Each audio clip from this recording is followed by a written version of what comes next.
Sebelum menuju ke makam Kyai Ageng Henis, di sini terdapat Masjid Laweyan.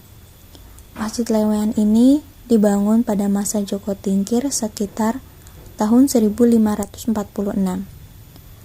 Kyai Ageng Henis adalah putra dari Ki Ageng Sela, keturunan langsung Brawijaya V yang merupakan raja terakhir Majapahit.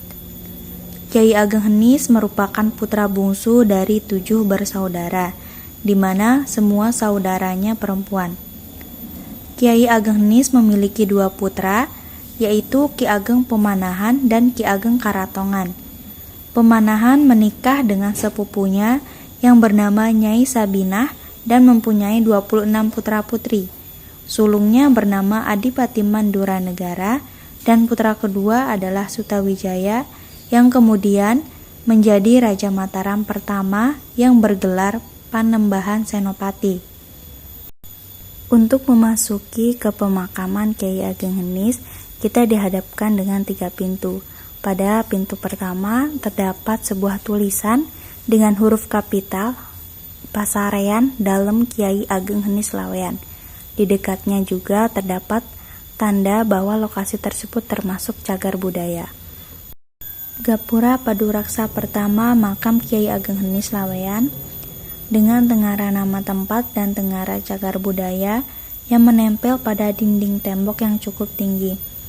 Untuk memasuki ke pintu kedua atau Gapura Paduraksa kedua, terdapat sebuah pendopo dengan beberapa makam di depannya, bersebelahan dengan Gapura Paduraksa ketiga yang memisahkan pendopo dengan area kubur yang sangat luas.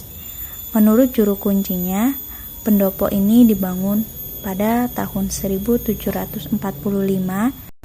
Ada 3 deret makam yang berbentuk jirat kuburnya, berbeda dengan makam-makam lain yang ada di kompleks makam paling ujung ini. Naga Sasra dan Sabuk Inten karya Mintarja diceritakan bahwa masa kecil Mahesa Jenar dilalui sebagai teman bermain nis atau Ki Ageng Sela Enom. Nis itu kemudian dikenal sebagai Ki Ageng Henis atau Henis.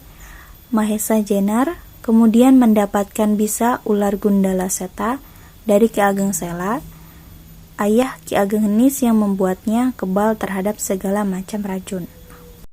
Makam Kyai Ageng Henis terletak di tengah-tengah, di mana di sebelah kirinya terdapat makam Nyai Ageng Pandanaran atau Nyai Ageng Rakitan yang merupakan istri pertama dari Ki Ageng Pandanaran atau Sunan Tembayat. Sedangkan di sebelah kanannya adalah makam Nyai Ageng Pati yang merupakan istri dari Ki Penjawi. Kuburan putih di sebelah kanannya lagi adalah makam Prabu Winoto yang merupakan putra bungsu Pakubuwono IX. Sedikit jauh di sebelah kanannya lagi ada makam Prabu Wijojo yang merupakan sulung dari Pakubuwono IX. Menurut juru kuncinya, pada masa dulu untuk melewati Gapura Paduraksa kedua, para peziarah harus mencuci kakinya terlebih dahulu untuk menghargai leluhur. Dan dulu jika bisa, peziarah mengenakan kain batik dipakai seperti sarung yang disediakan kuncen, dan para pengrajin kampung batik Laweyan juga bisa bergotong royong untuk merancang serta menyediakan kain batik dan digantikannya setiap 4 tahun bersamaan dengan perayaan bersih-bersih.